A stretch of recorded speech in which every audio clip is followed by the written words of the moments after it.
Hey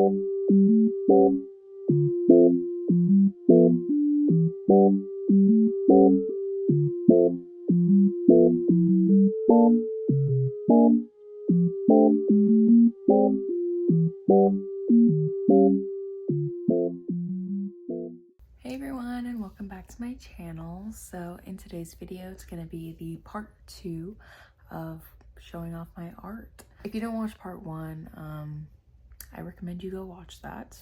You don't technically need to watch that first to watch this part, but you know, it'll give you some background. It's more of my high school art, and now this video is going to be more of like my more recent art. I don't really have much to say in this intro, so I hope you guys enjoy my art and how horribly I show it off because I couldn't get the right angles. Anyways, let's get a move on with my first piece of art that I'm going to show you in this video. If I could go back in time and redo half of this, I really would. This was actually a gift that I gave to my mom for Mother's Day, and I ended up painting literally everything. I painted those dots on the outside and covered it in glitter. I made all the orchids out of clay, and I made that vine out of aluminum foil. I just twisted it up, but pretty much everything else is clay. The dirt is a mix of fake moss and cut up paper that I painted and like crinkled. And then obviously the middle is just like some stick because orchids usually have support. I even did the aerial roots. I'm not sure if you can really like tell and see it coming out of the pot. But yeah, it's just not my favorite piece of work because I was rushing. I tried to do this in like 2 weeks. So the orchids aren't really the best once you really get up close. You don't even have to get up that close. But everything else came out really good, so it's really just the orchids that I would fix. They're just a little, they need a little more love and care, you know? I almost forgot to mention that I made this in, I think, 2024.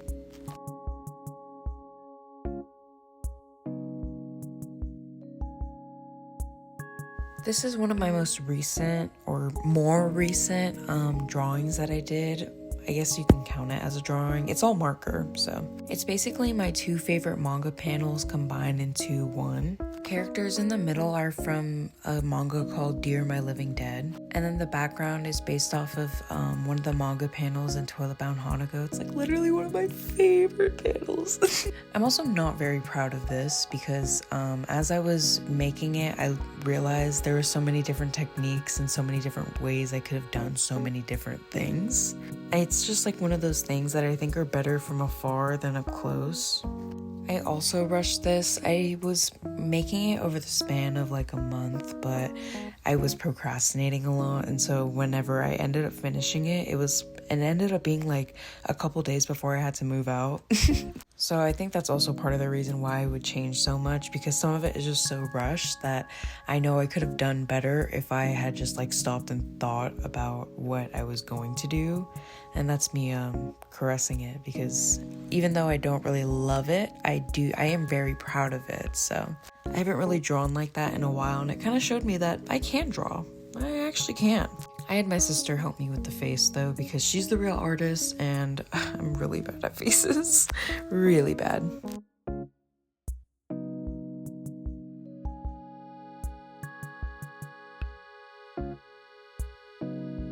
Oh my gosh, this is actually the worst thing that I've ever made in my whole life. I hate it so much. It was supposed to be so cute. It's supposed to be all scalloped, edged or whatever, but it's just so ugly to me. Like, the colors are cute and the concept is cute, but I just didn't execute it well. I also made this year. I don't even want to admit that because it's just so bad. It was also heavily rushed. I did this in like a couple of days, and the back happened because when I was moving, it wasn't fully dry yet, so it melted into my freaking car, and yeah. And then for the sides, I just like mixed in glue with this chunky glitter that I had that I've been using for a while.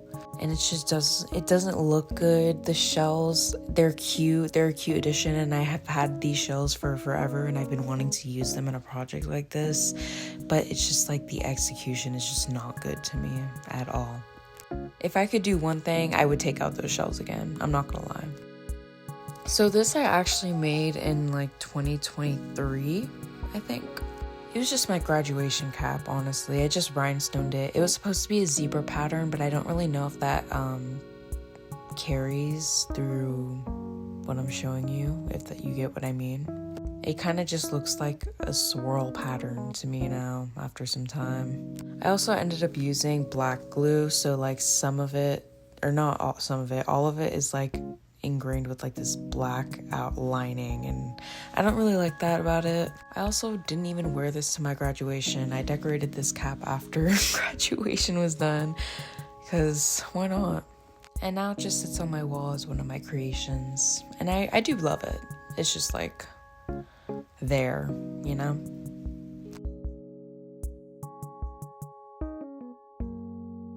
I actually just made a video about this, so I'm not really gonna go into too much detail, but I got this from Spirit Halloween and I basically just painted over it. I recorded the whole process in one of my other videos, so I don't know, go check that out. I don't know. I'm just gonna let these clips play of me showing it because I don't really have much to say. Like, genuinely just go watch that video if you want to know more about it, because it shows basically the whole process.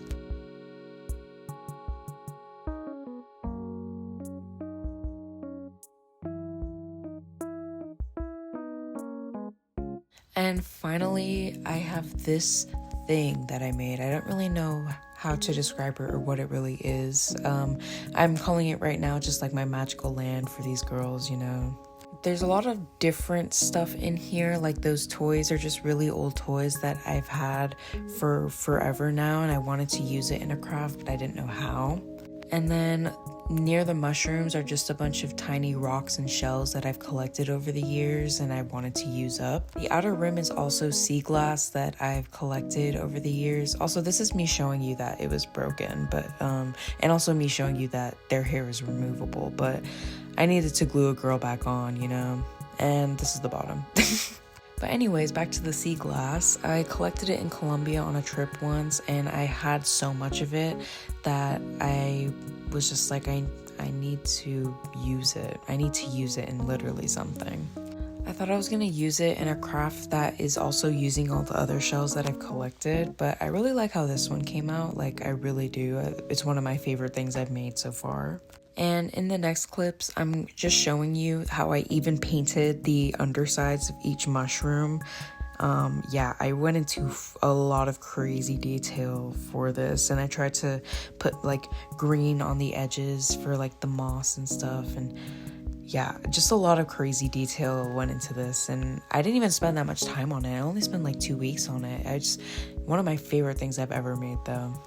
This was all pretty much made out of clay though, so yeah, if you're wondering what materials I used other than like rocks and stuff.